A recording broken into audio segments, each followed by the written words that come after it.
Okay, I think we're going to start. Good evening. Assalamu alaikum. I would like to welcome all of you to our first town hall meeting regarding an issue that many of us are concerned about, and that's the roads. I would like to thank all of you for joining us tonight. I would like to thank Michael Van Antwerp. He is the Director of Engineering for the Wayne County, and Andrew Kandrevas. Andrew is on behalf of the Wayne County Executive, and William Bantom, he's the Director of Roads in Wayne County. James Murray, he is the Director of DPW in the city of Dearborn. He will also be touching on the roads in the city of Dearborn. And last but not least, Mrs. Gorette Young, she's from MDOT. And I'm sorry we didn't have her name tag in advance because I didn't get a confirmation she's going to be here, but I'm glad, we're honored that you're with us, and I'm sure you're going to give us your perspective on the roads.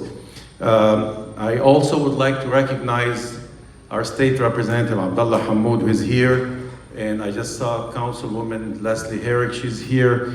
I am sure that Abdullah Hammoud is going to have a lot of information. And I'm looking for his money from Lansing because this is what it's all about, funding, as you know. So the roads in the state of Michigan are probably the worst in the nation, and especially here in Wayne County, the largest and most populous county in the state. I just wanted to point out a few facts before we get started tonight, and we're going to dive into the Q&A questions right away. If there's anybody that has a question, even in Arabic, اللي بده يسأل بالعربي ما في يحكي بالإنجليزي نحن رح نترجم. So Wayne County has the largest amount of roads and the oldest system in the state of Michigan. Roads break the same way a building or a body breaks down. If you don't maintain it over time, the expense of fixing the roads rises fast. Same as if you don't go to the doctor and then you're facing serious surgeries. Money to pay for roads comes from the federal and the state governments. It's very important to know that the county does not collect taxes to fix the roads. People ask me, we pay taxes, how come you guys don't fix the roads? And we always tell them that the money that we pay in property taxes does not go to the roads, whether it's MDOT or the county. The money goes to the state, and the state has to give us the money. I don't want to go into too many details. Maybe we'll do that into the discussion, but I'm going to start right away. The biggest concern for the residents of South End here in this area is the Miller Bridge and the Miller Road. And I'm going to ask the county engineer to give us an update on the Miller Bridge, and then we're going to get into Miller Road right away. Michael.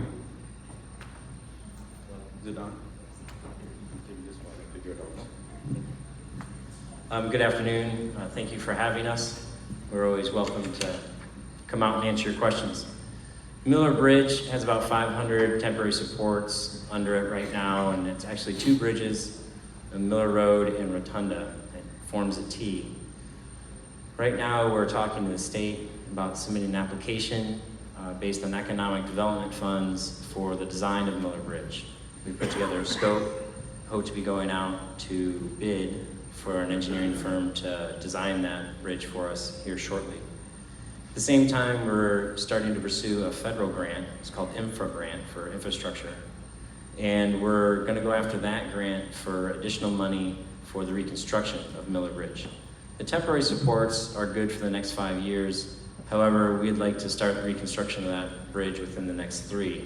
It's a very progressive schedule. There's a lot of moving pieces. We are working with Ford Motor Company, and we've reached out to City of Dearborn's Economic Development Group. They're helping us with the grant.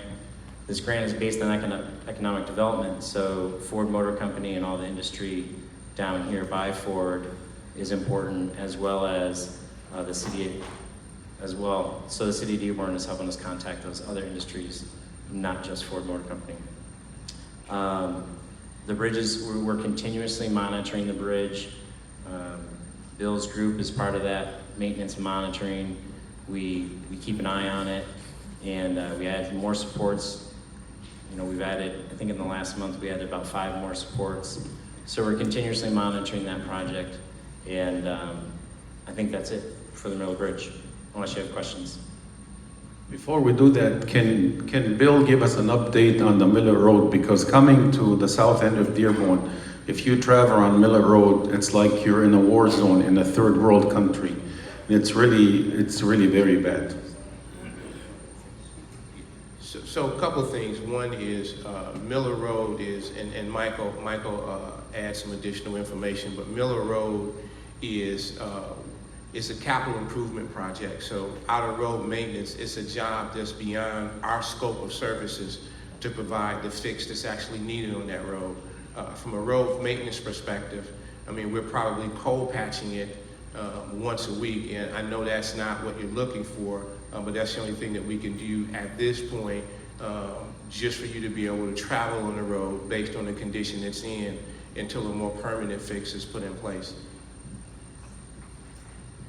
Bill and I don't mean to smile, but Bill and I, because this is a serious issue, and it's our infrastructure, it's how you get to work, it's how your economy here in Dearborn flourishes, it's how, you know, the more companies down here means more school dollars, it means a better way of life. So I don't mean to smile, but Bill and I go around to all the cities in Wayne County, and the situation with Miller Road is not uncommon. It's all over the county. It's actually all over the nation.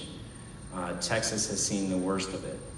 What it is a concrete product that was used that is, it's destroying itself. It's not meeting the standard.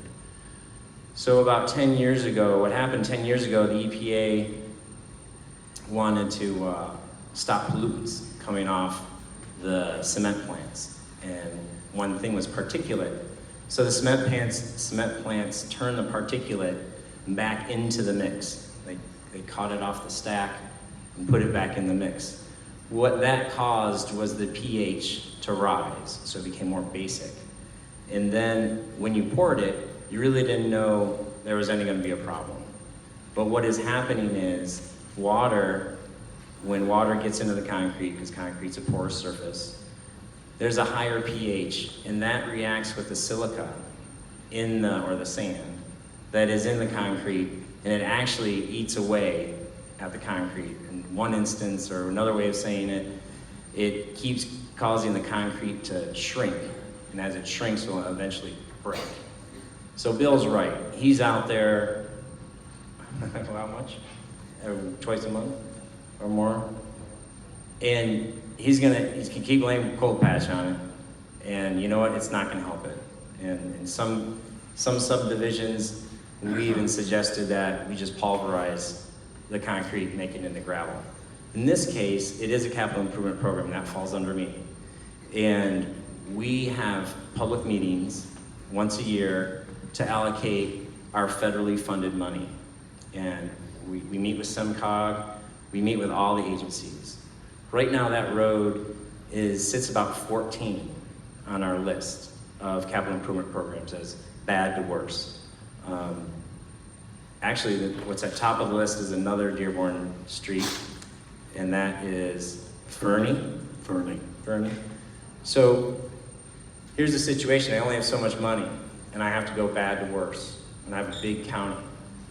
But the more money I get, the more projects I can do. Can you explain why Fernie is higher in terms of priority than Miller? Is it because of the amount of traffic? Well, yeah, it's amount of traffic. So there's not very many factors that go in determining how a project gets rated on this capital improvement program list. Basically, it's the condition of the road and the amount of traffic on it. And that's how we rate it. So, and also, the public hearings, we listen to the public and some of these projects who move during those public hearings. I'm not saying they can go to the top of the list. bouncing one project bounces another neighborhood. But Fernie gets 11,000 trips per day, where the Miller section we're talking about gets 7,000 trips. So that's one factor. We want to repair the roads that get the most traffic. Now, I had a conversation with a gentleman earlier, and one of his perspectives was the trucks are ruining the road. And I went into that long story about the concrete just to say the trucks aren't destroying the road. The road's destroying itself, and it is bad. It's not good. It looks horrible. And until we can get money together, because we only get so much money every year, we will approach these. And this one is on the list. It's close to the top, but it's not at the top. But again, if we get more money, we're talking about getting more money. The governor's talking about getting more money. The executive is talking about finding more money. So if we get more money, we can move it. We'll talk about it here. I have a steering committee on funding in June, and then I'll have the big meeting shortly thereafter. So, and I send the information to the commissioner, and everyone's welcome. It's a public meeting. So there's a public meeting on June 28th in the city of Westland where they will be talking about these priorities on these roads. If we have a strong showing and we have the whole community show up there and say Miller is very bad, maybe then it becomes on top of their list, or maybe it moves up in priority. But in the meantime, Michael and Bill, there's nothing that could be done as far as patching this. It's like throwing the money away. There's nothing that could help, because a lot of people, they're complaining about Miller. I'm sorry, how about this Wyoming? Well, we didn't get to Wyoming yet. We're talking still about Miller. Okay, yeah, that's bad. The patch will help for a little while, but then the concrete is still crumbling underneath the cold patch. So, one thing was suggested to us is potentially doing an asphalt overlay. But as Mike has said, if we put, 2.5 inches or 2 inches of asphalt over concrete that's destroying itself, the sub base itself is going to fail. And then, all you'll see is areas where we pave over it, starting to crumble and disappear. So at this point, even from, when you say throwing money away, it's actually the most economical way to keep traffic moving until a permanent fix is put in place. So can we put it, you said it doesn't even qualify to be on the heavy maintenance program, but do you think we can make an exception on Miller Road and just do something until we totally can replace it? Well, we could now, because of the limited resources that we have in the heavy maintenance program, because, we do mill and fields like we did on Outer Drive in Michigan, where we go in and mill 2 inches off the top, put asphalt in. This road here will have to be completely removed. The sub base will have to be repaired. So you'd have to go down to the bottom and then work your way back up, opposed to having a good section of road surface, maybe 1 or 2 inches down, that we could actually use as a sub base. Okay. So that doesn't exist here. All right, we're gonna start taking question. The lady first or Waleed on Wyoming? Oh, I'm sorry? Did you have a question about Wyoming? Yeah, last time when we met, we talked about Wyoming, and you did fix Wyoming, but around the businesses, but not around the school. So Wyoming is fixed from that side, but we really wanted it fixed from the school side because that's where we drive every day. It's like potholes, and then they had to put, they put a steel there to cover the pothole with the steel. And it's like, it's ridiculous. I think the area is free. I think Wyoming, no, it's not free. I just, and I have one. I think she's talking about Fernie? Fernie by the train tracks. Is Okay. that where you guys are? Behind the community center. By Dearborn Foster. Okay. Wyoming was into Fernie. I think it merges into Fernie. That's what we're talking about, Fernie. So I did get a little extra money this year. So I'm starting the design of reconstructing, or doing more construction Bill's group could do. On Fernie from Dix to Wyoming, is that the section you're talking about? Yes. So my staff is getting together right now, I told them a week ago, to move some projects up. So this one's gonna get moved up, and I would like to get under construction next spring. I can't promise that, but you know, my staff's pretty busy. But if I can, I'd like to get it, you know, under construction sometime next year. Waleed? Well, thank you, Sam, for making this town hall meeting. And thank you for all of you who've been here. Thank you for the residents here. My question, I don't know, it's question or comments. Mix them up.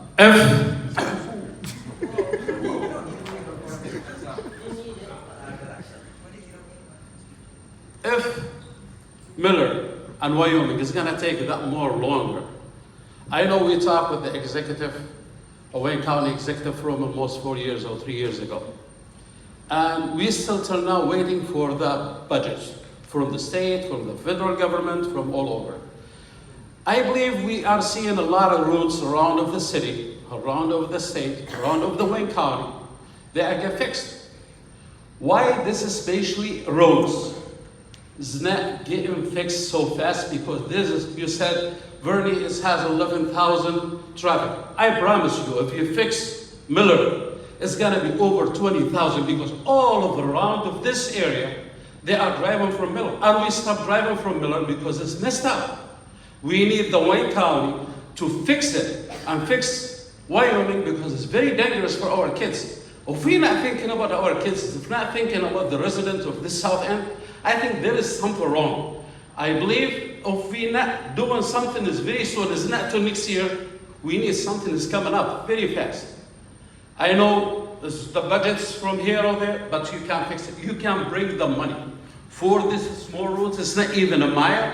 I think you can bring the money from anywhere you can do it. If it's not, believe me, the residents, they're gonna do something. They're gonna come to the Wayne County demonstration over there, or do anything to show all the United States there's something is wrong in our Wayne County and our city. I'll go with you. We have to go to Lansing.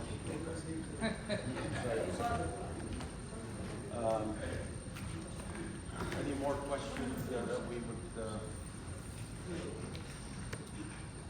Sam? Oh, I don't need the mic. We talked about, Verney, he mentioned how many trucks every day they drive in Verney. So this is Verney and Dix. You know, the amount of accidents for students trying to cop, they need, we talked before about the bridge that we wanted. It's like the one on Ford Road to help the kids to go over, because recent accident happened last week. A kid, he was trying to cut because the light was for him to go, but they were trying to do right turn. Because that, if you see Dixon Verney, it's a huge street. Like, there's two big roads that it's hard for the kids to cross. They either sometimes have somebody that they're not paying attention, they're on their phone, trying to make the kids, you know, cut, you know, and go through traffic. But we talked before about, you know, simple bridge, like the one on Ford Road, to help the community to cross, most of the kids to cross to the other end of the South End, which is Dix, and then the other Riverside and all that.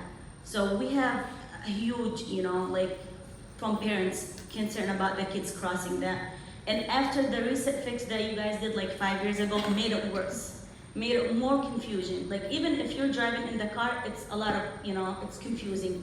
Imagine kids are walking or trying to cut, you know, to cross the road. So we were asking about bridge, simple bridge like the one on Ford Road. I see Ford Road is easier than Dix and Berner, you know, the way it is and the amount of trucks that they're passing by every single day.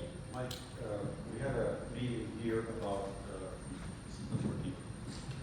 I think it was earlier this year, the school children from the other side of Dix crossing to Salina School.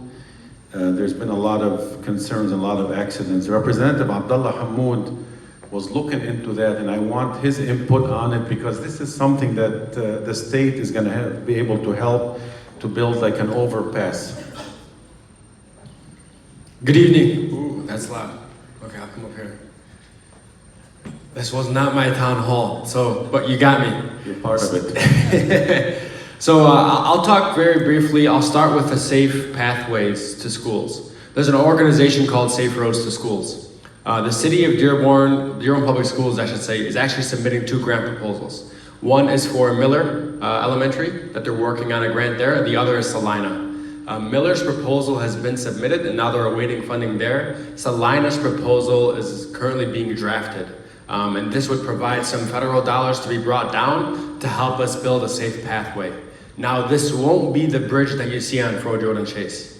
What this is going to be is kind of markers on the road, as well as lights being put up that create a safe crosswalk for children to cross across the road.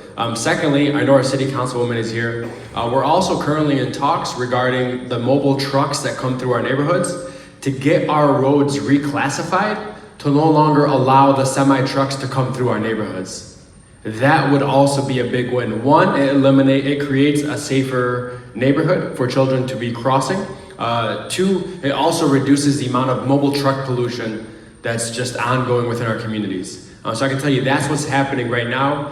In terms of what the state is doing for the safe crossways, it's not something that the state has traditionally funded, but it is something that we've now begun the conversation about providing a grant pool where communities can apply and receive grant funding to assist in these situations. So we're working on that right now as well. And so I'm hopeful. I think within the next year, you'll hopefully possibly see something done. Before we take the next question, thank you, Abdullah. I want the representative from the county government, Andy, to touch briefly about the report that came out recently about how much money we need for the next 10 years to fix our roads, Andy. Well, first of all, it's great to be here. I'm Andrew Kandrevas. I work as the liaison for Mr. Evans to this wonderful commissioner and all the commissioners, the 15 commissioners. And as part of that, I get to learn a lot about things with Department of Public Services, as well as many of the other departments. What Commissioner Baydoun was talking about was a 10-year study that we've commissioned at the county. It was proposed by the CEO, by Mr. Evans. It was agreed to spend the money to get this study together by the commission. And what it does is it took into effect, it looked at all of the roads in Wayne County outside of subdivision roads. Wayne County and townships, Dearborn, you're a city here, so you have city roads, and that's what the city's responsible for. In townships, it's still Wayne County roads. So, at least you don't have that problem of dealing with the county on your local roads. That is your city funding those and responsible for those. But we looked at the infrastructure of our bridges and of all of our roads, primary and secondary roads that we have in Wayne County. And that study was put together by Way Trim and HNTB, 2 very reputable engineering firms. And they had all the data for the county. They went out and looked at it. And judging over the next 10 years, it's a 10-year number, but it's estimated that we in Wayne County alone need $3 billion for our roads to be in good shape. That's not perfect, that's not brand new, that's in good shape. That's better than average, it's in good shape, $3 billion. And it's a lot of money, it's a huge amount, and that does not include MDOT roads, that does not include your freeways, that doesn't include your local roads, like I said. And that's a 10-year number, and what that does is we don't pretend to have that money sitting around, or that we're gonna be able to get that money the way it's currently funded out of the state. But at least we all know what we're talking about the condition of our roads. And it's the first time that anybody can find out that Wayne County's ever done such an undertaking to understand what condition our roads are in, how much maintenance we can do, how much heavy maintenance we can do from Bill's group, and how much capital improvement we need to do from the engineers in order to get our roads in good condition. So that's something that we've just started out. We'll be working with our commission, and we'll have a lot more discussions with the public of what that means. We're hoping that somehow it leads to a financial solution. Maybe there's some financial things we can look at on how to get money to help pay for the roads.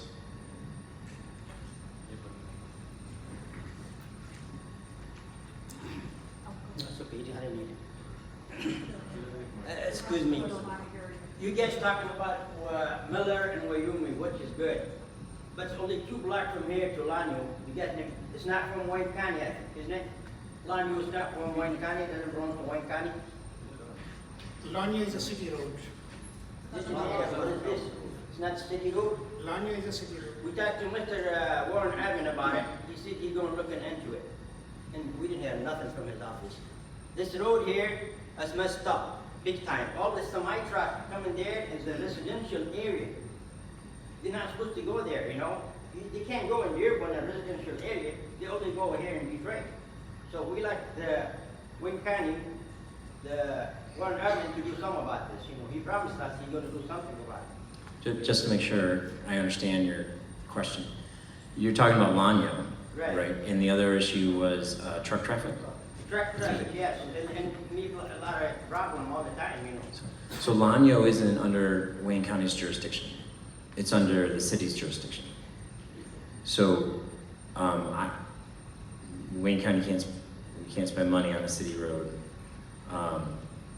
We do give you funding, or no, we don't. But you do get funding from the federal government based on your population to do city roads. So there is funding within City of Dearborn to address the same issues we try to do. About truck traffic. So truck traffic is enforced by the local police. So there are designated routes. There's different classes of roads. Class A roads can carry more traffic and higher traffic than Class B roads. So your concern is really can be assisted or be addressed by the local police force. But before we go to the next question, I forgot to mention, you're not all forgotten. We have 2 projects that are in Dearborn. The one that's gonna start in August and it's gonna end next spring is Tireman between Greenfield and Schaefer. And the other projects that are gonna start in September and hopefully end before Thanksgiving is Greenfield between Rotunda and Michigan. Now, those 2 projects are $3 million total, 1.5 apiece. And they're actually 4 lane miles apiece.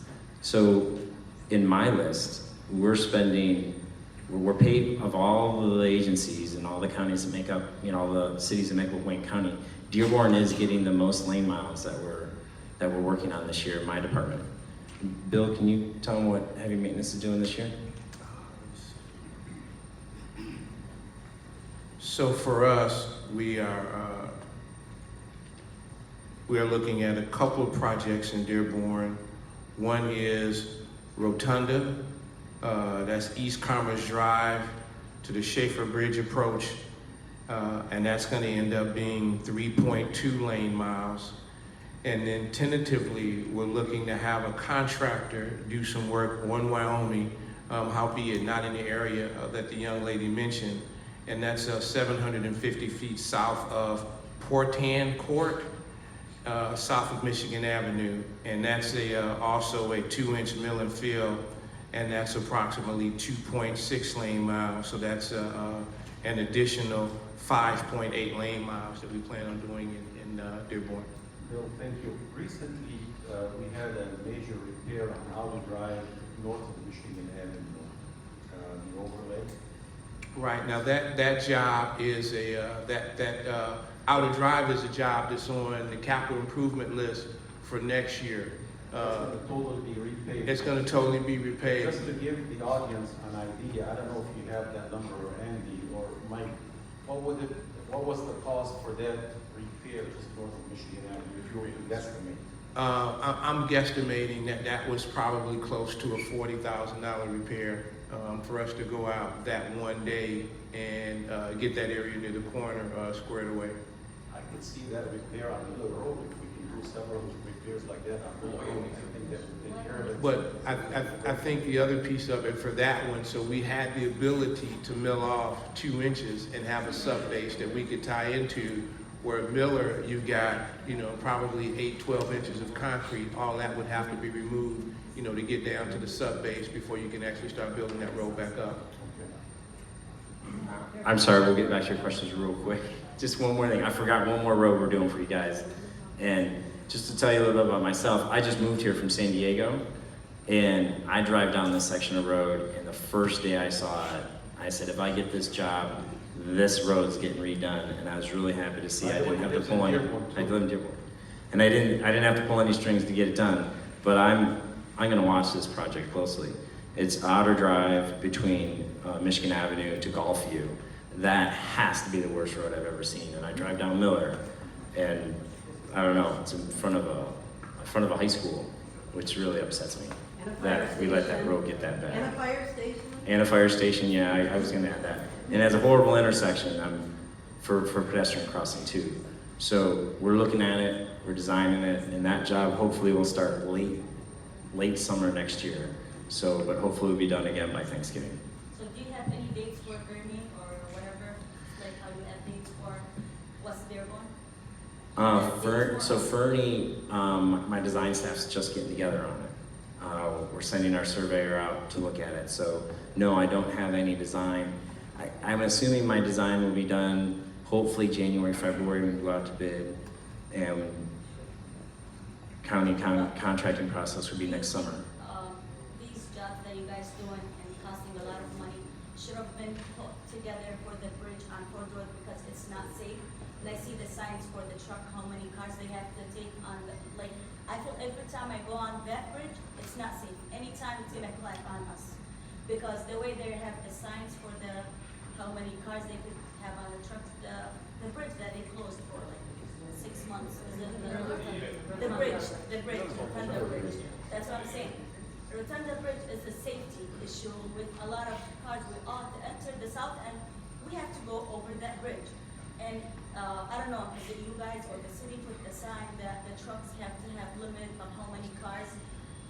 I don't think anybody is following that. You know, I see trucks from Ford having 10 cars on top of their truck, you know, to move them around. So I don't think they're following that, and that's scaring us. I understand your concern. It is scary. We have 230 bridges out there in Wayne County. I drive on them all the time, and it is scary. And bridges are scary. They go over rivers and valleys and railroad tracks in this case. They're big and they're long. Heck, people jump off of them for the worst case scenario. So I understand your concern. I understand how scary it can be, especially with everything that has gone on in the last 2 years. But I guarantee you, we are not gonna keep a bridge open if it's unsafe. MDOT is the same way. Matt, who works for Goretti, we're not keeping a bridge open if it's unsafe. We are checking that bridge constantly. So I know these words may not make an impact, but as my job and as Bill's job, we are not gonna have any unsafe condition. And you're concerned about, you know, the crossing that I was looking on my phone. You know, so, but the concern of weight of trucks. So that is also, that's enforced by local and Wayne County weight master. They're posted. And I talked to Ford, and Ford's majority of their routes are going south on Miller. They're not going north on Miller over the bridge. Also, a truck carrier isn't as heavy as most semi-trucks. So although you see lots of big trucks jumping up and around there, it isn't, you know, the biggest concern are trash haulers and steel haulers. And so those aren't going over Miller Bridge, and if they are, you know, they should be ticketed, and you know, again, the local police can help and the weight master, but they are posted. Those postings are on MDOT's website, they're on SEMCOG's website. Truckers do get a significant fine for disobeying those weight limits. Those weight limits are posted. So I don't know if that's enough to ease your concern, but we are doing everything we can do to make sure these bridges are safe. Can you just specify, when you say Fernie, from what point to what from one corner to one corner? Sure. Dix Road to Wyoming Road. Okay. So that street is Fernie next to the train station. Because most of us in the community call it Wyoming. Well, it is Fernie. Wyoming merges onto Fernie, am I correct? That's correct. Thank you.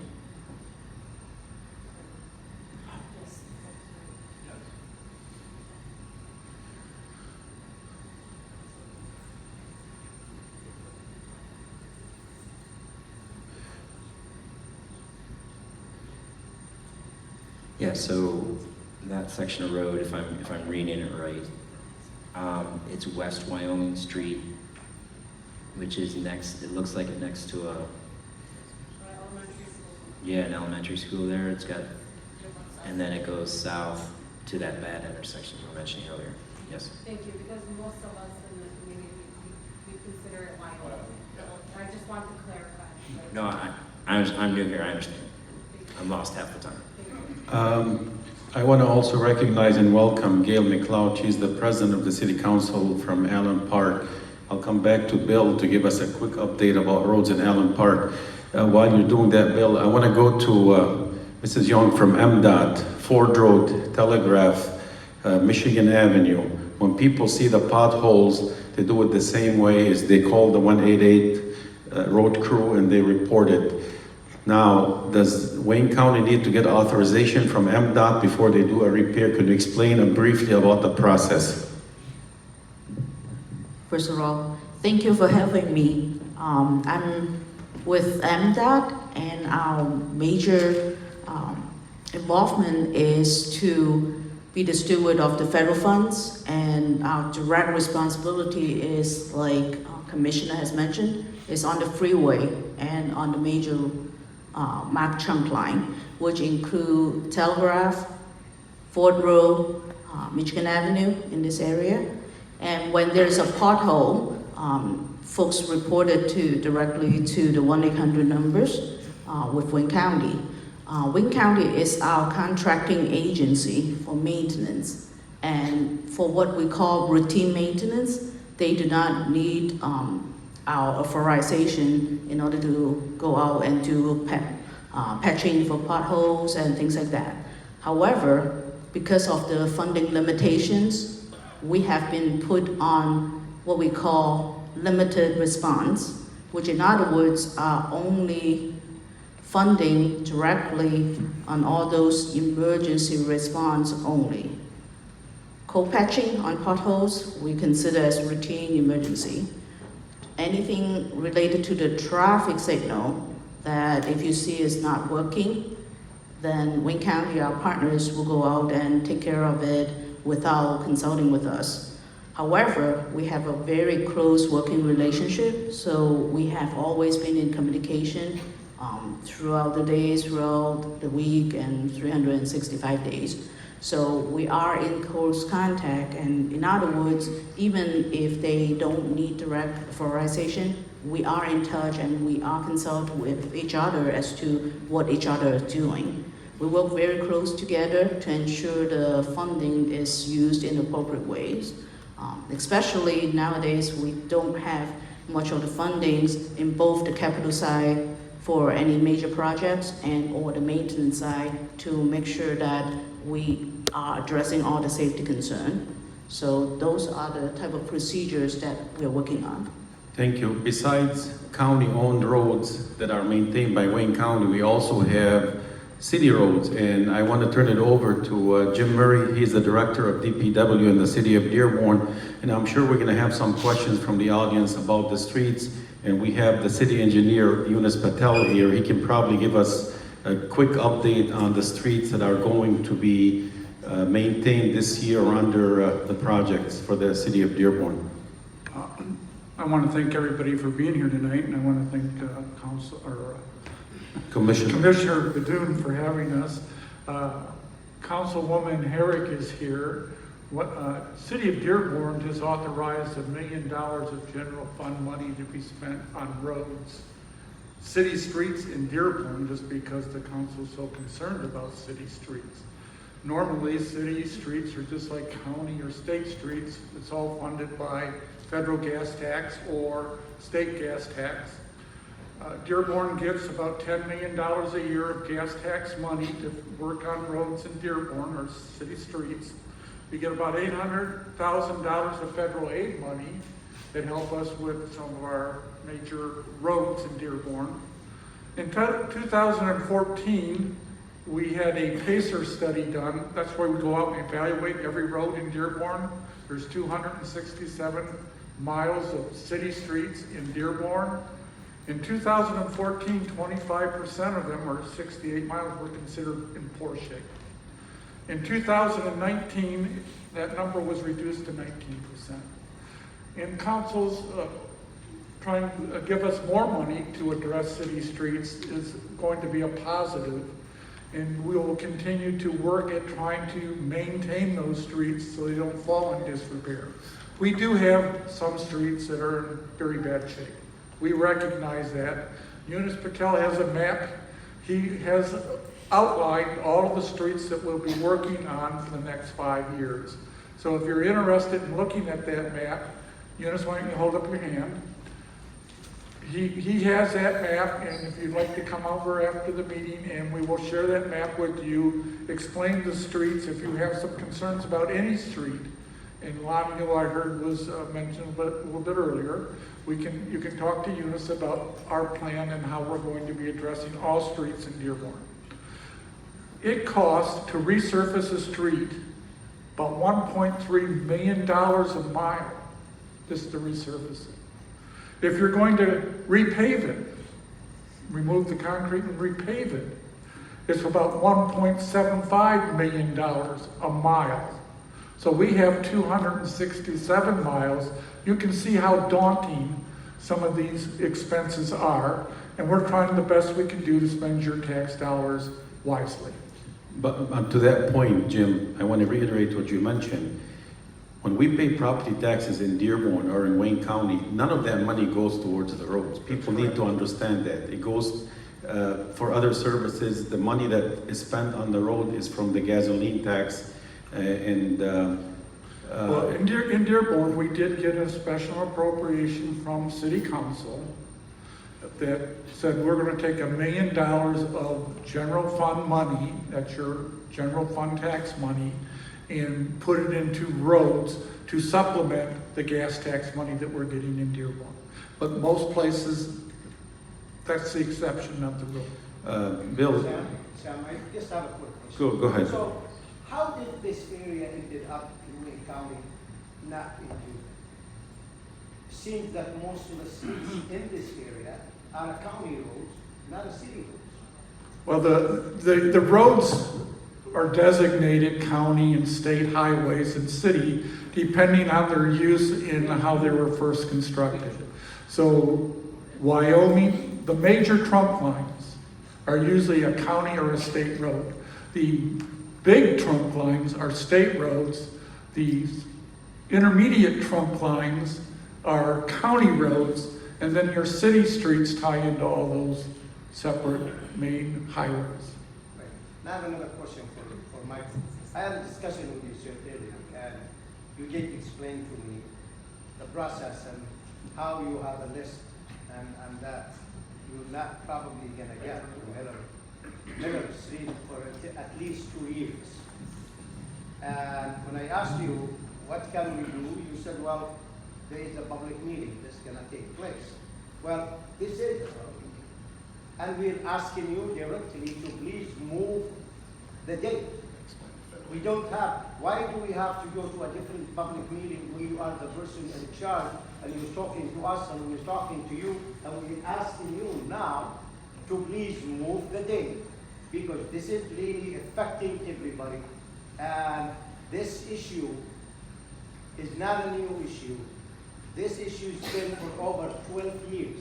And the county have going through the same circles with us. I remember Governor Granholm came here and we discussed with her the same road.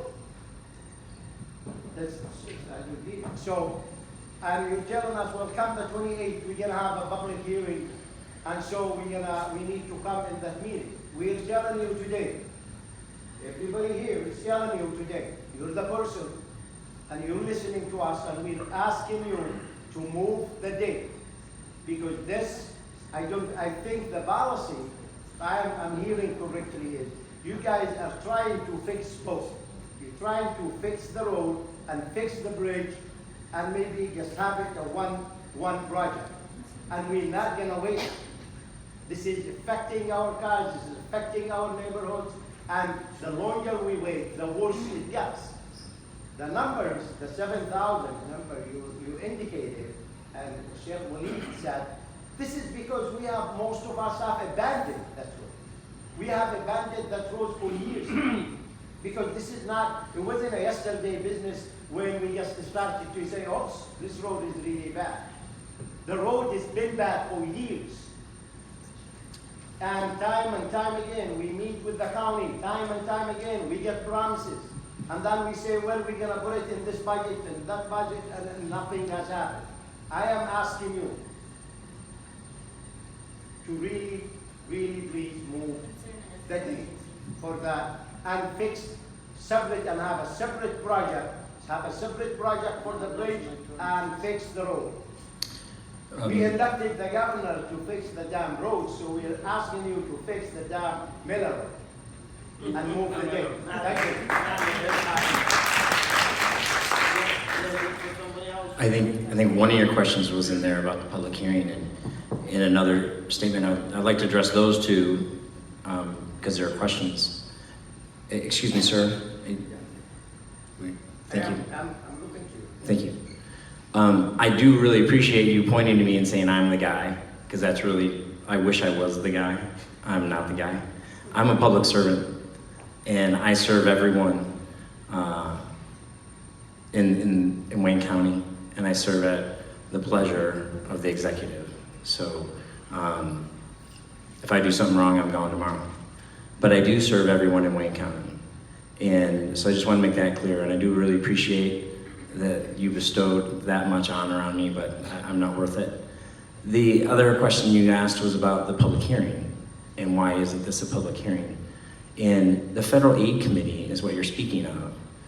It has to be fair, we have to have everyone there, everyone from Wayne County, or at least have the opportunity for everyone from Wayne County to be there, because they all have to be heard.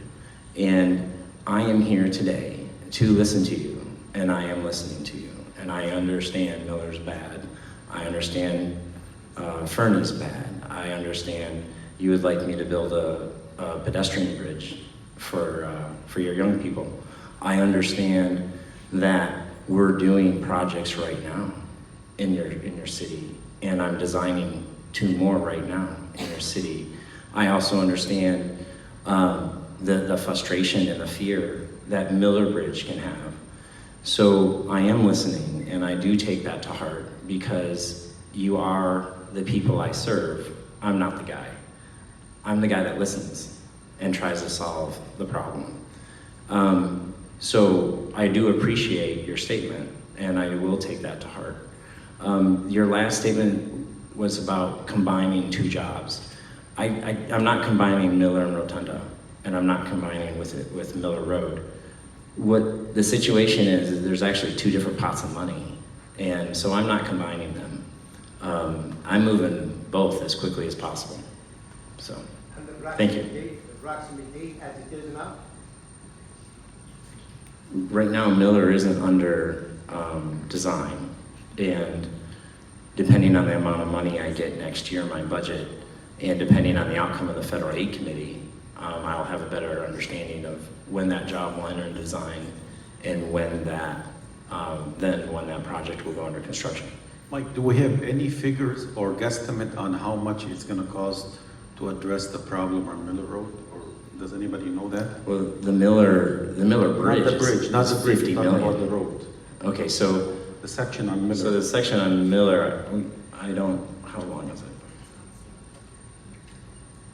It's a mile, but it is 4 lanes with a median.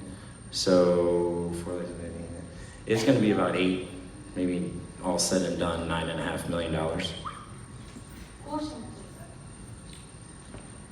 We all recognize what a big problem it is, okay, to have the roads done, to spend that money, and this problem, it's been going on for years and years and years. where we can use that money to be put into something really useful. You mentioned something that is very important regarding the material that's been used, that was damaged or there was something wrong with it to begin with. So my question is, now we're gonna be patient, and unfortunately we have to wait a couple of years. But meanwhile, who's gonna be watching the materials, and how are we gonna make sure that this problem is not gonna happen again? Because we have roads that have been fixed in Dearborn, Dearborn Heights. You can go and check them out, and within a couple of months you'll see all the roads get bumpy, and as soon as rain or snow, everything comes back to what it was before. So it's not just the funding issue, it's the material that you guys been using issue that we have to suffer with. Losing our money every single year on stuff that been fixed, but they not been fixed properly. So who's responsible for that, and who gonna give us the assurance that when we gonna lose that money on these roads, it's not gonna get damaged within a year or so? Because if you go somewhere else, drive around other states, when they get their roads fixed, it will stay at least for a couple years, and we don't have that. So why is that? Who's responsible? Who gonna assure us that that money is gonna be used for these roads? It's not gonna get damaged within a couple of months. I appreciate your statement, and I do understand your frustration with the materials. It does look like that, and I do wanna, and I do like to respond to a question. So I'm gonna try to make your statement into a question. The question is, why do we use inferior material? Is that correct? Everything has a standard. Who's putting these standards? And who's letting that big mistake just slip like that? So who gonna assure us that these materials, the bad materials that have been used for the roads, they're not gonna be used for the bridges? Well, you're right. And who's gonna make sure? So what happened with this ASR, like I said, duped the entire nation. There's over 800 miles, highway miles, in Texas that are going through this. So, we work with MDOT, and we use MDOT standards, and there's AASHTO standards, that's highway standards. So we have a lab, and we have one of the only 2 accredited labs in the state of Michigan, and my staff is responsible for testing that material. And we just got accredited, meaning we passed a series of tests, a series of process, and a series of operation review to make sure that we are testing our material correctly. We spend an absorbent amount of money during construction to have engineers on site to make sure the material not only is correct, but it is placed correct. Now, we're at a state now, it has been neglected. The state of Michigan has been at the bottom of the bottom 5, depending on the numbers you use, about amount of money that has been put into road repair. And that's been the problem for 20 years. And you're seeing 20 years of neglect. Now, Bill comes out there like he did at the corner of Michigan and Outer Drive, which I love because I hated that turn. But I'm surprised the dealership didn't get someone to repair it sooner. But Bill's just a temporary fix. He wasn't able to really look at the subsurface. And a roadway is a ham sandwich. There's so many layers that make that ham sandwich work right. And Bill's only fixing the top layer of bread and the cheese. He's not going into the meat, he's not going into the lettuce and the coleslaw and the bottom part of the bread. That has been neglected for 20 years. So we're not using inferior material. Goretti looks over our shoulder all the time, and we welcome MDOT's review of our processes and make sure we're doing it right, and the specifications are the same specifications that the state of Michigan requires. But what you're seeing is not the right amount of money spent the right way for the past 20 years. So And we have an organization problem. We're not organizing our priority and the way it's supposed to be put down. Because we put in monthly money on just patches that it comes within 2 days. we have a money problem. We don't have enough money. But if we use the money from the beginning the right way, we wouldn't have have to pay 50 per hour. You're exactly right, and this is what what Andrew talked about, the asset management program. It's actually a program that is going to help us be more effective with our money, but this isn't going to solve it. It's too bad. If you look at the numbers, we need to reconstruct 90% of our roads within the next 8 years. Reconstruct, not build stuff and not what we're doing right now, like reconstruct. We have to tear things down to the bottom and redo it again. So you are going to be frustrated, I'm going to be frustrated for the next 10 years.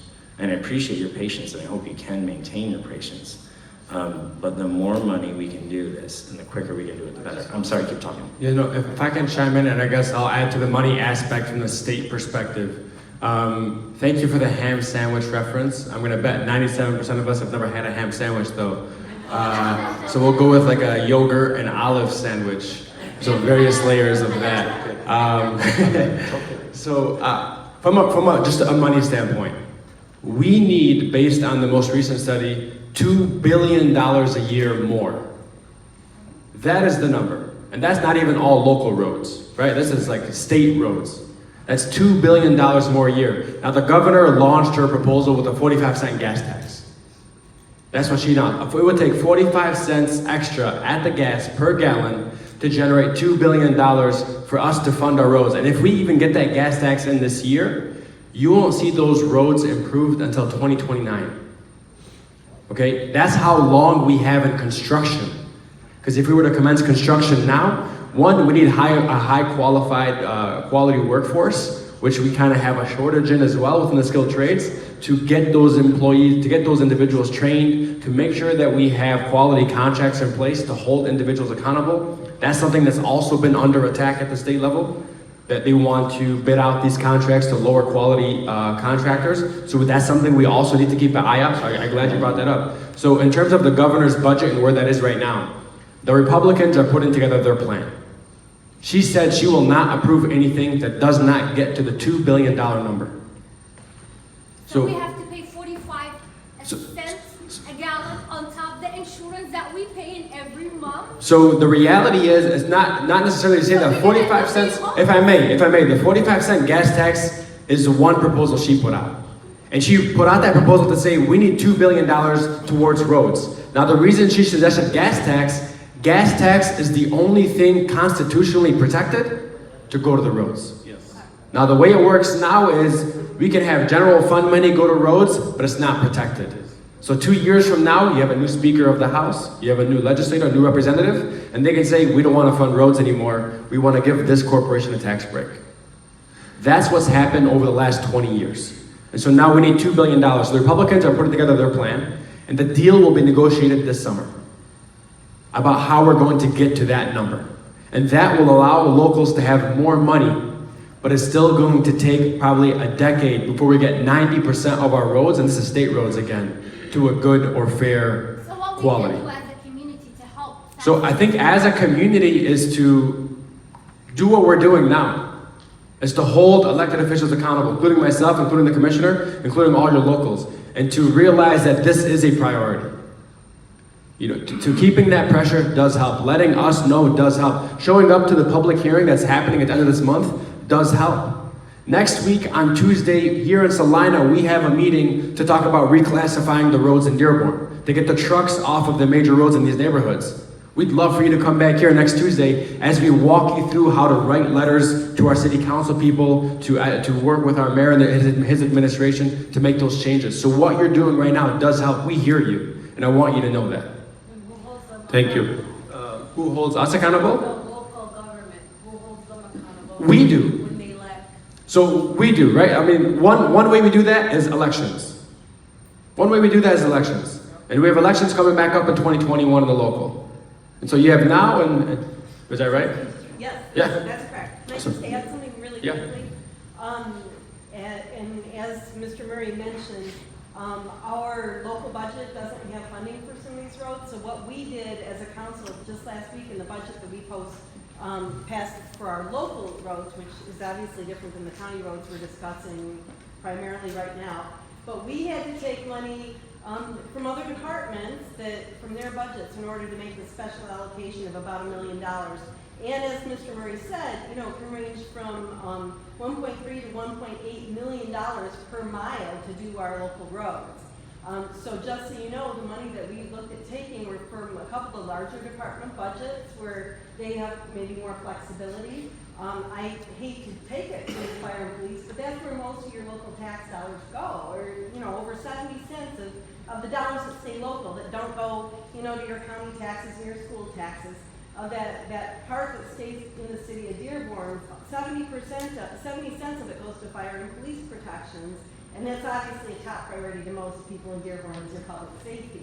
So of the money that's left, the 30 cents that goes to recreation and your parks and your pools and you know, those only 30 cents goes to those other things, cleaning your streets and things like that. But we took some from fire and police and a couple other departments in order to come up with that $1 million, which again, obviously doesn't go very far when you're talking about 1.4 to 1.8 million dollars per mile of road. You know, we're doing little projects that aren't a whole mile long, as the county was talking about doing, you know, lanes of miles at a time.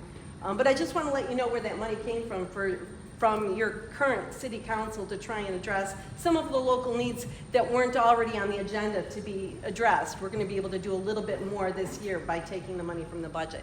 Thanks for letting me say that. If I can ask a quick question, are we union contract in Dearborn and the county? Are we required to bid out on a prevailing wage contract? No. Under the federal aid we are, and under some projects we are, but not with the city dollars. The prevailing wage contractors are required. But we usually have contractors that do pay at that prevailing wage to get these contracts. So to go back to what Mike is saying, and Representative Abdullah Hammoud, for the last 20 or 30 years, Wayne County has not been getting their fair share of the money that we pay for gasoline taxes.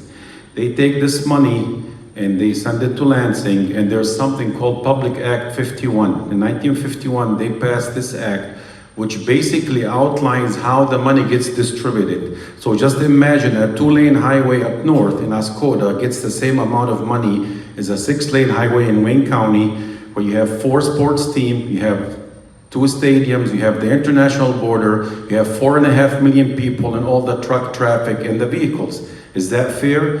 Now, with this proposal that the governor is talking about, that's going to be protected constitutionally, the money will not be distributed in the same manner as Public Act 51. The money is going to, so Wayne County, which is the most populous county in the state, will see the benefit of whatever proposal the governor gets to pass. And I want to give credit to Representative Abdullah Hammoud. He worked very hard to work on the insurance bill that just passed that's going to save people money, and we are looking for him, for his leadership in Lansing, to come up with some similar effort to come up with a proposal as far as raising, because look, for the next 10 years, you need continuous revenue stream to fix the roads. And if we don't do it now, the longer we wait, the more expensive it's going to get.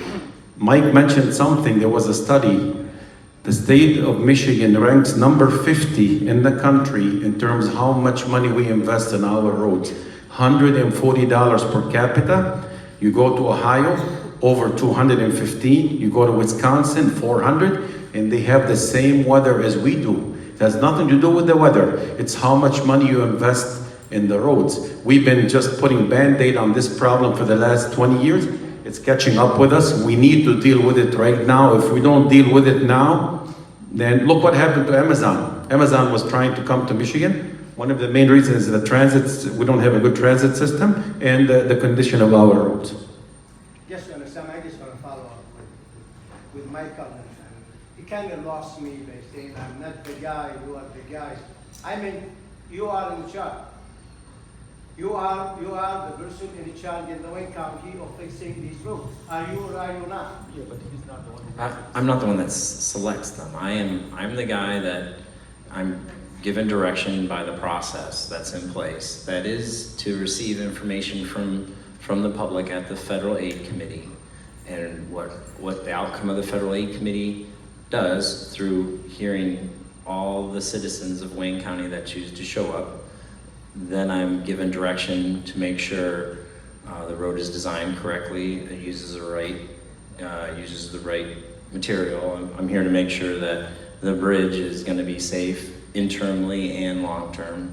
I'm the guy that makes sure that the intersections are improved, so not only little children, but blind people and people who have bad hearing So after this meeting, pass. where do we go? Well, Is there other steps? Because we're saying, and we wanted you to hear that the roads are so bad, we need them to get fixed. So And that there's we a- appreciate what the city, and please hear me out. We Okay. appreciate the other roads in the city, but we particularly talking about this area. This is where we live, this is where we work, and it's good for the rest of the city. God bless them, that's good, they're getting fixed. We're talking about our roads. This south end area, where do we go from this meeting? Because with all due respect, you kind of lost me by I'm the guy, I'm not the guy, I don't know. You standing there, you're giving me the impression that you are the person in charge and you are the person I need to talk to. You're the public servant and we are the public. So if you're not the person, then you tell us and say, you know what? Here is the number to the Wayne County Executive, you talk to him, and we're willing to. Thank you. In an attempt to wrap that up, I will just offer that there are 43 communities in Wayne County. 42 are in the Federal Aid Committee.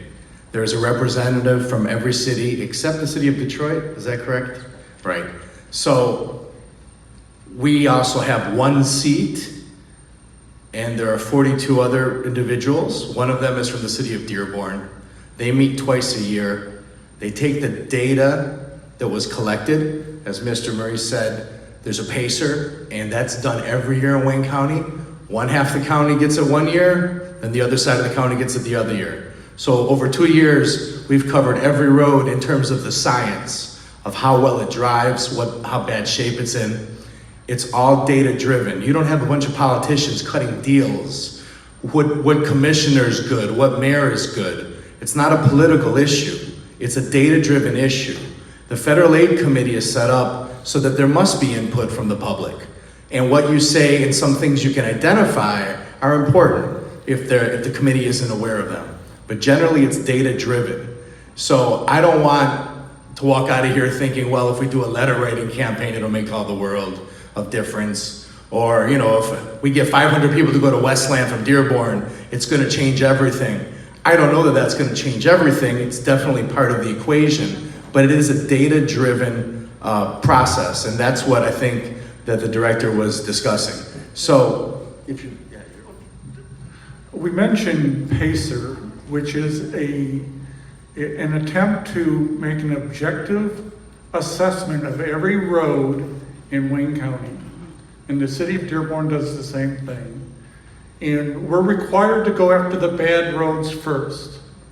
And one of the things you should take a look at in 2010 and now 2019, the miles of bad roads in Wayne County and across the state is growing and getting worse. We're getting more bad miles per year, and the reason of that is we don't have enough money to attack it all. So the governor's made a proposal for a way to get money into the system, because everybody's hearing you that these roads are terrible. We're embarrassed by them. I hate people to come from out of state and look me in the eye and say, what the hell's going on? We see that. We realize it. We are trying to spend your money wisely, and we're losing the battle. So I don't know how to put it any more bluntly than that. We appreciate how hard you work, how much it takes to keep your family together and to educate them, and all the expenses you have. But if we want to be proud of our neighborhoods, which includes our roads, we're going to have to find a way to fund it different, because we're not funding it enough right now. I'm gonna get off of potholes, I just have a question in regards to signage, like signs on Dix, where we said we wanted the overpass for the students to cross past Dix and Werner. Who's in charge of any signs, like watch out for pedestrian, watch out for children? you can contact us, the city of Dearborn, if you have signage requests regarding those kinds of issues. And the police department has a traffic safety committee, and those kind of requests should go to the Dearborn Police Department. You know, with all due respect, I met with Chief Haddad and we explained to him how important it was we have signage in the area. And there was a promise of looking into it, but nothing happened. Well, Councilwoman Herrick is here, and I'm sure she would appreciate, and so would Mayor O'Reilly would appreciate if his departments are not being responsive to let him know that. Okay, I just want And to. I'm sorry, one more thing, I'm sorry. My question is, I know you guys, and we'll say a guesstimate or estimate on when the bridge is gonna be fixed within the 3 years, or we'll say around that time. And you can't give us a date when the roads are gonna be fixed, like Miller Road or Verde. We just wanna know, in your opinion, will it be done before the bridge or after the bridge is done? I think Miller's going to beat the bridge. I think Miller Road's going to beat the bridge because there's a lot of moving pieces with the bridge. It's a bigger design and it requires about $50 million to fix, which is more than my entire budget for 1 year. There's another bridge. So I guess that answers it. I think the road's going to beat the bridge. How about that? Okay, thank you. Okay, sorry, one more question. I know you said Mr. William, he goes and he patches the potholes. So can you do it weekly? Because they're open, they're not patched. Pardon me? Can you come weekly and patch the holes? Because they're there. I mean, I understand you're saying you're coming here twice a month, but really they're there. Like, we have to avoid them by going to a different lane. And you have to understand, why are we frustrated? Because we go to different cities, we go to Bloomfield, we go to these other rich areas, and it's like beautiful. It's like, oh, okay, this is America. What is this, the South End? It doesn't look like we're in America. Because we have potholes, we have these roads, and like they said, it's been there for 20 years, and we've been complaining, and you have to understand, everybody's frustrated. It's like everyone, our parents went through this, our kids are going through this, and it's the same thing. Like, how come they're not beautifying the South End? We're getting the most polluted area, we're getting sick, there is so many people who's diagnosed with cancer, with the asthma, with everything, and people just don't care. Like, we appreciate you coming here, we appreciate you listening to us, but really something needs to happen. Enough is enough. I just want to respond to you. We do care. That's why we have this meeting over here. Representative Abdullah Hammoud is going to have a meeting here next week. We're talking about the environment. Obviously, this distinguished panel does not deal with environmental issues. We're talking about the roads. But I want to go to my friend Ali Balai. He has a question or a comment. Good evening. Thank you for coming. Thank you, Sam. I thought I lost my turn because I raised my hand and 5-6 people speak before me. But it's interesting comment, really, from ladies over there and doctor. I was surprised, when you fix the bridge, it took so long to reopen. We frustrated, coming and gone from the South End. When they reopen it, we celebrate, we thought the problem, that's it, been, taken care of. Now he said, we have more problem with the bridge. We have problem when it's open, and we have problem when it's closed. When it's open, we're scared. When it's closed, we have to look for other ways. So if you do it next time, I hope it will take quick time. And then, like they mentioned, for so many months, years, we discussed the same thing. So many town hall meetings, we met with the official and everybody. And then you are not sure, are we going to get the money or not? Do you think there is hope? There is possible to get the money? The proposal of the governors, I don't think will pass unless we have a Congress and a senator majority from the Democratic. That will be maybe 2020. So do you think there is a hope that we will get the money, so instead of have some penicillin or Band-Aid for the road? Thank you. He's not letting me. That's a personal question, and I'm happy to give it. One, is there a hope? I work here. If there wasn't hope, I wouldn't work. But is the money going to happen? I don't know how it can't happen, because it's integral to how we live, how we work, how we play. This infrastructure is in such bad shape that if the governor's thing doesn't pass, something's gonna, because you guys are all frustrated, and I can tell you there's 42 other communities that are equally as frustrated. This thing's getting serious, and Miller Bridge is just a microcosm of how serious it is. That was a temporary fix. That's why we have a problem. A 3 to 5 year fix. It wasn't a permanent solution. And now we're racing against the clock because we're running out of Band-Aids. We're running out of Band-Aids on Miller Road. We're running out of Band-Aids on Miller Bridge. We're running out of Band-Aids on Canton Center Road, Haggerty, Inkster, Allen, Van Horn, you name it. We got a problem. So, as a personal answer to your question, I don't see how it can't.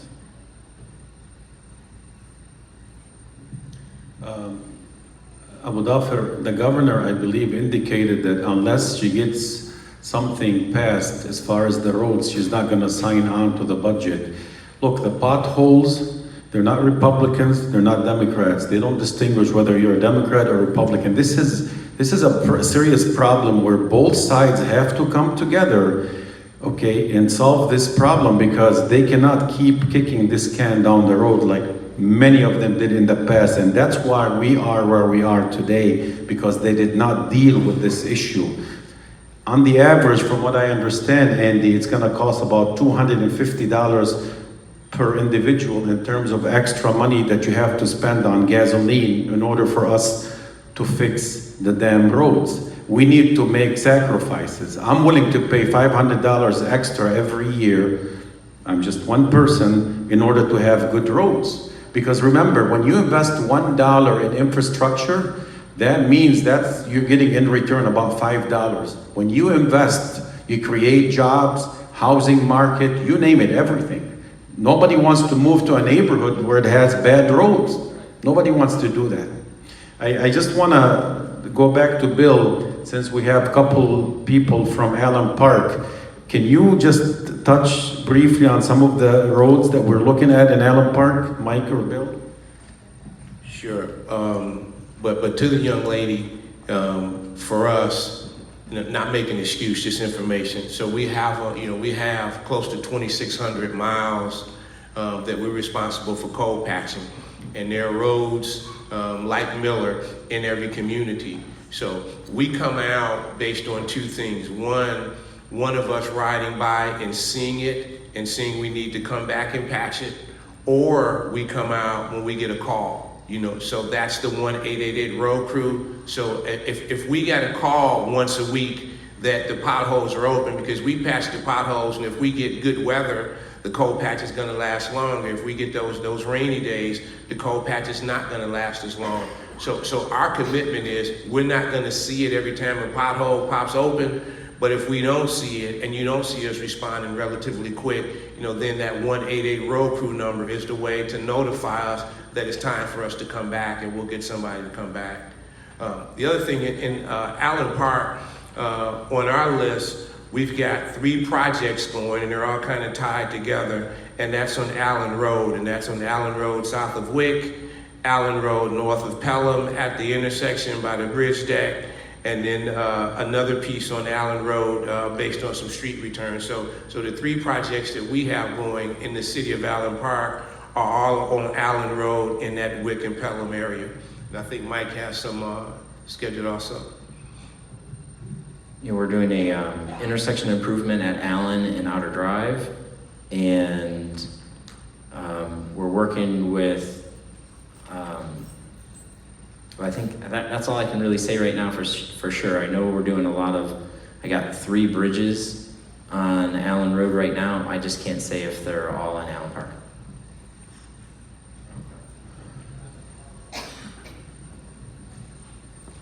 I have sort of a question and a statement type thing. So I feel like the basis of this entire town hall has just kind of been like telling everybody how long it's going to take, telling everybody how much it's going to cost. And of course we all understand that because it's not in your hands and you guys can only do so much, you're kind of like the pathway to the bigger person, right? So then again, there's only so much that you guys can do except for listen to us. So I think something that we all need to focus on is instead of just asking, let's fix the roads, let's get it done now. Obviously, there are other things that need to be done. It's not going to happen within 10 years, right? We're not all going to be driving on perfect roads within this small amount of time. So I think something that needs to be focused on is, since we have this endless cycle of temporary fixes, which is understandable, what are other temporary things we can do to make it easier for people that have to deal with it for the next 20 years until things that get done? So for example, if I'm driving on Miller, I pop a tire. Who pays for it? Do I pay for it? Or does the state pay for it? Or another thing, if I'm worried about my kids crossing, can we hire somebody to work at the corners of the school? I'm not really familiar with how the roads work and how your kids would walk to school, but would a crosswalk with a person standing there, would that be any help? Would putting up new signs help? Things like that. Instead of just saying, let's fix the roads, let's figure out something else, because everything has a compromise. And of course, we all understand your job is difficult to do. We understand that it's not going to be fixed within like the snap of somebody's fingers, but instead of telling people, you know, it's going to take time, it's going to take time, it's going to cost money, it's going to cost money, let's give them alternatives. I feel like that's what the community is sick of hearing. They're sick of hearing, oh my God, it's going to take more than a decade, it's going to take more time. You need to tell them what you can do for them more than what you can't do for them. Good comment. So at this point, you're gonna have to excuse me because I used to be a state representative and I used to be able to get up here and actually talk to my voters. I don't have voters anymore. I work for everybody in Wayne County. I really work for this guy a lot. But let me tell you this, I hear your pain in that. I gotta tell you though, you have it all backwards. You really do. And maybe you're pointing that out in your statement. But you know, all the extra costs we have to go through, instead of investing 45 cents per gallon, we have to worry about hiring people for better safety, so our kids can cross the road, so that we replace the muffler that gets dragged. How much does it cost every time you bust a tie rod? How much does it cost, you know, when you damage your wheel on your car? That's not a $20 fix. If people started taking note of what we all as a society here in Michigan, throughout the whole state, actually pay for bad roads. Talk about economic development. Talk about the value of your house when you go to sell it. Nobody wants to move next to bad roads, but pretty much everybody's gonna live next to bad roads pretty soon. So those are the things, and I gotta tell you, you talk about this being the pathway, you're right, but the pathway's back to you. You are the power. Warren Evans is not the power. Warren Evans can't squeeze one more dollar out of anybody than they allow him to. Sam Baydoun can't squeeze one more dollar for the roads. It's all about you identifying this being a problem. Maybe 45-cent gas tax isn't the solution. You know, Mr. Evans goes out and says, am I for it? Yeah. I haven't heard any other solutions. Nobody else in Lansing, as far as I know, has put anything else out there except this governor. People can attack it and criticize it, but somebody better come up with another solution if they're going to tear that one down. And right now, I'm not hearing that. Politically, it's difficult to get 110 representatives and all those senators to agree to pass something that many voters don't like, and that's to pay more money. None of us like to pay more money, but we all do pay more money. We just don't do it at the gas pump. We do it other places. And we do it when our kids want to move out of this state, and they want to go to a state that invests in their future. So that's all I want to say. I want to just reiterate, it's hard for us to be up here and take it from you, but we understand. That's our job. And we feel your frustrations every day throughout the whole map and all these books of binders of all the road problems we have. But you are the solution. The people out there have the voice. So please talk to your neighbors and friends. Let them know that they need to start thinking about the real cost for the roads too. Just one thing to add. I totally understand where you're coming from. Everything's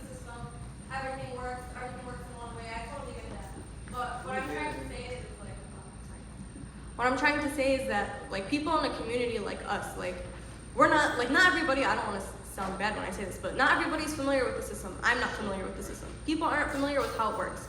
So what they're hearing from you is this is just gonna take time and this is gonna take money and we don't have time for it, so we're pushing it back. When in reality, it's not that at all. Right. But It's true. for this town No, hall, I have to do a better job, you're right. yeah, obviously. But it's like the basis of these town halls, it's always like statistics for this, percentage for that, amount of money for this, amount of money for that. Instead of what you just told me. What you just said was perfect. It starts with you. It starts with your neighbor. It starts with whatever you guys need to do, like whatever we need to do. So it's called education. We It have is to called educate education. our community about the seriousness of this problem. The governor came down to Dearborn with the Wayne County Executive and the mayor of Dearborn. They visited the Miller Bridge on May 16 to highlight the seriousness of the Miller Bridge. Unfortunately, I wasn't in town on that day. I was flying back from Washington. I just so happened to sit next on the airplane to Senator Stabenow. And I bugged her for the whole trip. I said, Senator, we need money for the Miller Bridge.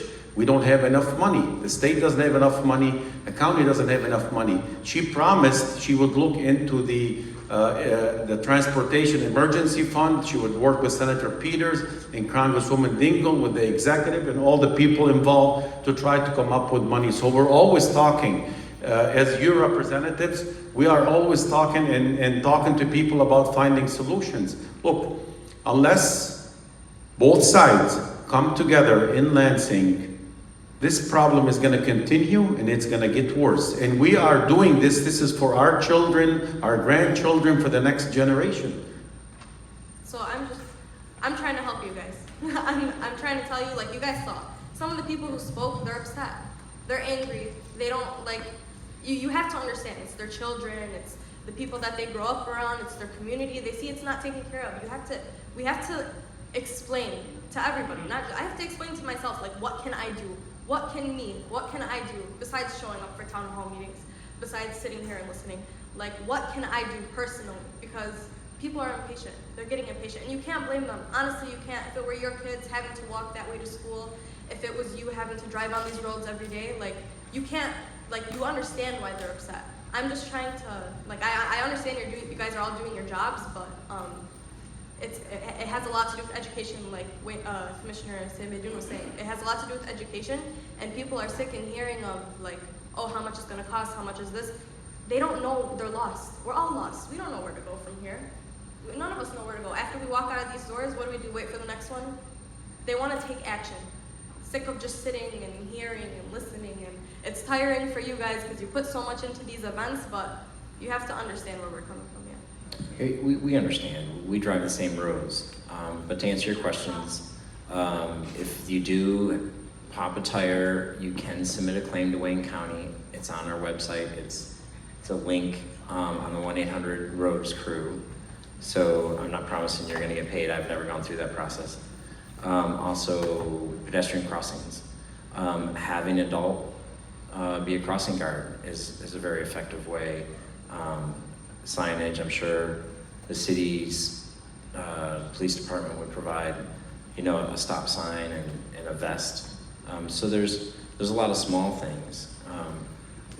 Carpooling, which reduces the traffic on a road. That's another thing we can do. We can slow down when you see Bill's crew out there working, because the more they have to look up to make sure they're not getting hit by a car, the less they're looking down at the pothole. There's little things you can do, and I think that's walking, like the old adage, walking a mile in someone else's shoes, and you can start to find solutions. Yeah, I'll tell you, one of the things you can do, you can draft a letter and send it to Lansing, to the senators and the state representatives. It doesn't matter whether they're Republican and Democrats. Tell them we need a solution. You have to come together and you have to find a solution to fix our damn roads.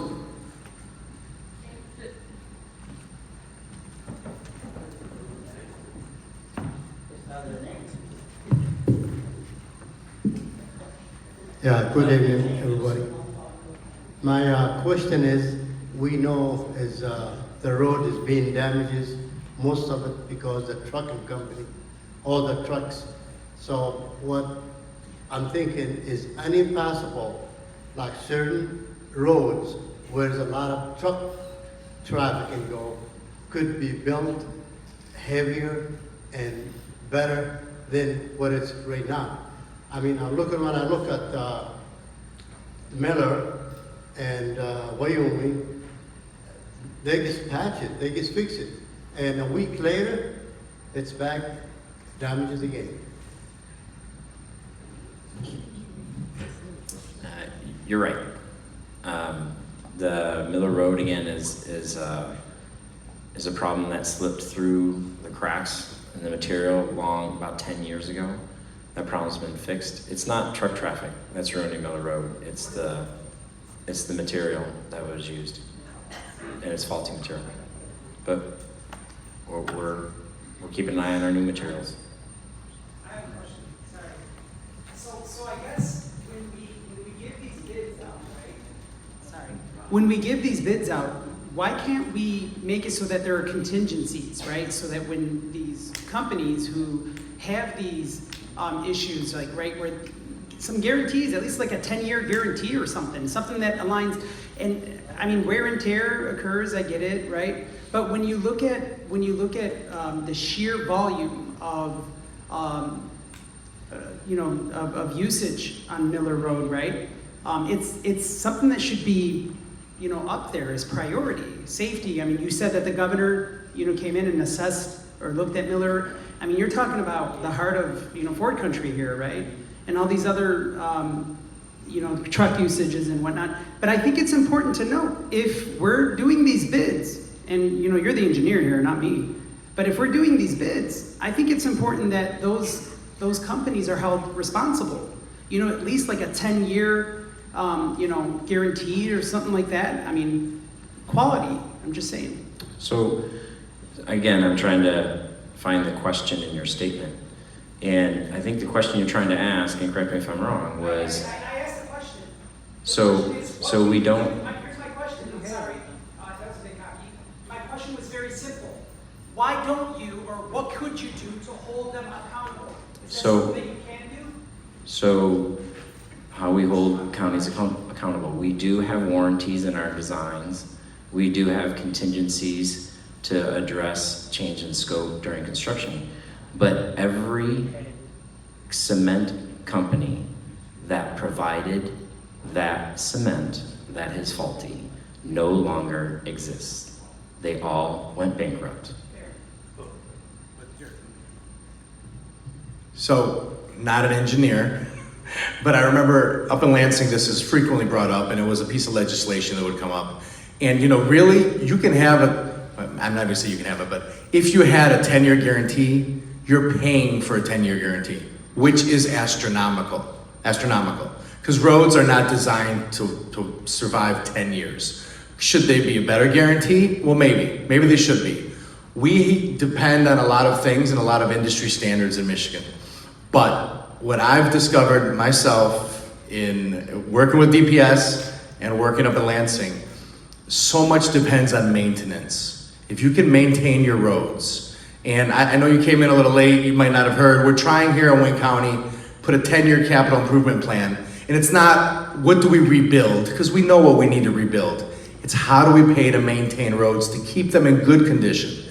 That's really where it's at. We know that. And we've been lacking in the county and in the state in maintaining our roads. That's really where it's gonna be without spending astronomical guarantees and companies that will probably go out of business anyway. So no, we hear you. Supplies are always gotta be checked, but really it's the maintenance. What can we do? And we gotta make the money for that. We gotta make that work. We expect 20 years out of our roads, but we expect the standards and the specifications, and if they're well maintained, the roads that we build today will last and be usable in good shape for 20 years. A contractor is required to warranty their work for 1 year, and that's when defects will show up if the standards in the construction weren't done right. If you ask them to warrant it for 20 years, you're asking them to cover your costs, and they're not going to do that. So we do expect our roads to last 20 years. We have very strict standards and construction practices to ensure that if they're constructed to that design, they will last 20 years. And we make that work be warranted. And if anything shortfalls come up, it's going to show up in the first year anyway. Isn't it what MDOT is doing currently now with some of the like 75 project where you do design, build, maintain? And Right. It's been successful at other states, so why are we not doing it with the county or city level? So for the warranty first, it's the state as the federal fund stewards, we have warranty. As Andrew mentioned, there are a lot of factors that affect the condition of the road. So for new roads, where we excavate all the way down into the aggregate and rebuild it, what we call reconstruct, we have a 5-year warranty in order to balance the cost and the liability of the contractor. And that is required on all the federal funds project. And it's state trunk line and local agency also. For roads that are resurfacing or that we're not excavating all the way down, depending on the work, like just resurfacing, we have 2 to 3 years, depending on the thickness of the materials. So those are what we require in order to balance the cost versus the liability. Those are required in the state law. For the design, build, finance, and maintenance is a delivery method of our contracts. For one, like you mentioned, we address the liability of the contractor so that they will have provided materials, and if they don't, they will have to come back and fix it and assume the cost and the responsibility of maintenance. However, this is a new kind of contracting because as a state agency, whatever happened on the road, we are responsible as the owner. As a contracting agency, you have to write the contract in a way that they can balance the cost versus their liability so that we don't pay extra for the things that they may not have to do. Right? So that's another part of the writing of the contract to balance the cost and the liability. So right now we're testing out the new innovative type of contract on 75 in Oakland, which is a bigger piece of our design, build, finance, and maintenance. We have done it in a smaller scale. We actually are doing it in Wayne County on the freeway lighting, and we call it a private-public partnership, where the company actually is assumed for 20 years of their responsibility. We just write a contract and say, we want 95% of the freeway lighting to be operating at all time. And they are adhering to the requirements. On the flip side is, we're paying for it. We're paying for the extra funding where we wouldn't have to invest in it in the beginning had we not have this contract. So it's a balancing act in between how much do we want to pay versus how much of the liability that the contractor needs to assume on our behalf. So in other words, just like what we have said before, it's an investment for our next generation, for our roads, our system, our economic future, for our kids. Realistically, 20, 30, 40 years ago, the last generation didn't do that. We didn't fix it. We didn't have a predictable revenue source.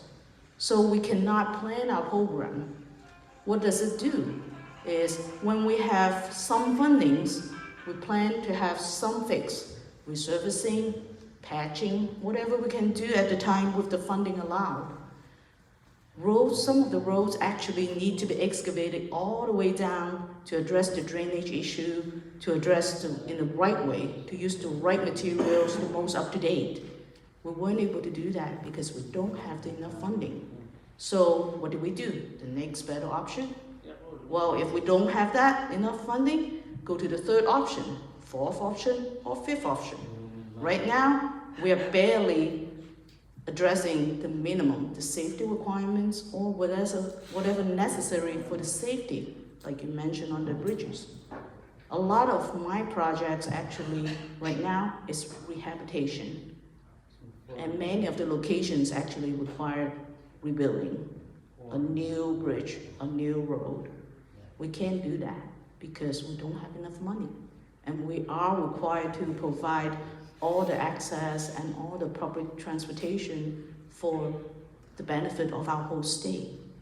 So we're here to talk about what we can do with the limited resources.